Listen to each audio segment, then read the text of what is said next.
How's it going, everyone? Just a little video here to explain a bit about my plasma cutter. It's a 4 metre by 2.5 metre bed running a Hypertherm 125 cutter, and I'm using the MyPlasm software and controller. Really easy to wire up, quite basic, but it does everything it should. Step and direction for your drivers, limit switches for X, Y and Z axis, and then you've got 2 outputs, and that's it, and that's really all you need. It just works, and it does it really well. I'm using NEMA 34 motors, 5:1 reduction boxes on the X and the Y, and Helical rack and pinion, so I can rapid up to 30 meters a minute, no worries. It's extremely accurate, and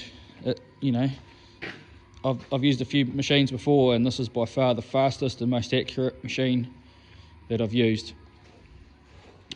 I'll just do a quick drawing here, something simple just to show you how good it is.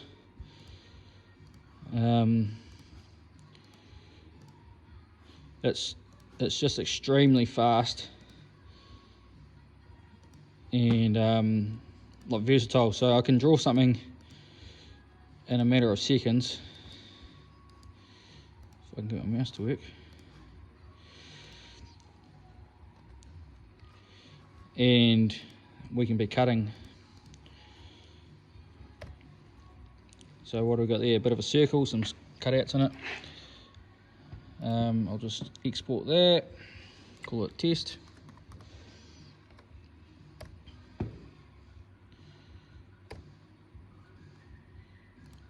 Right, so this is the, just changed over to the software.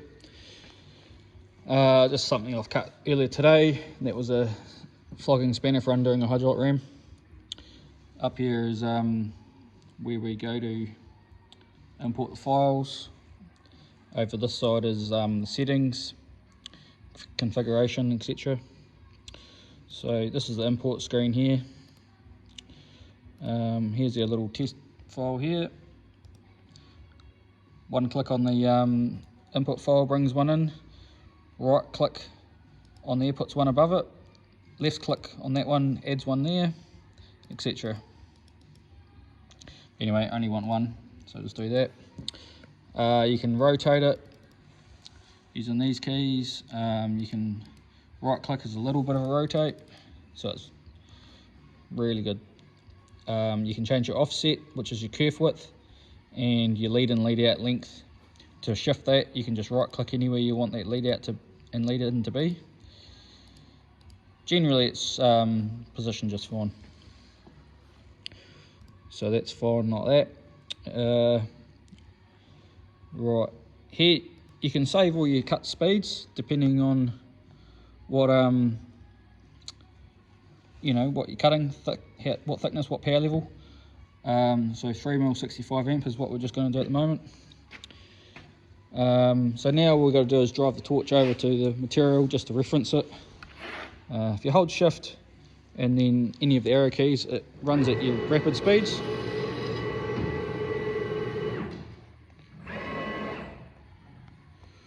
Right, so that's where I want to be.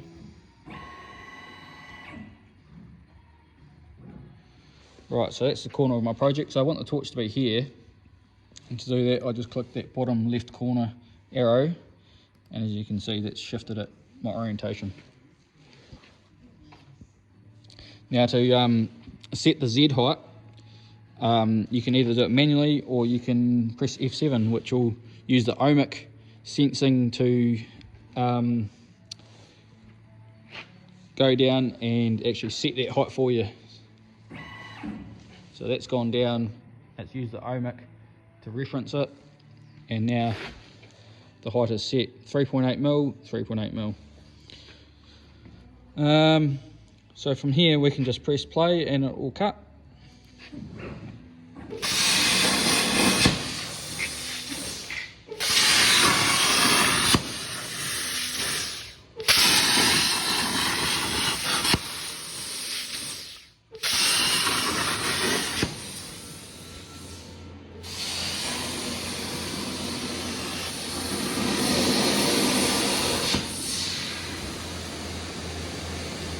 done in 22 seconds.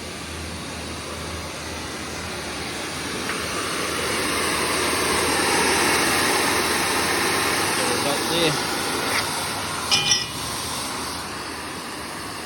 Not too bad.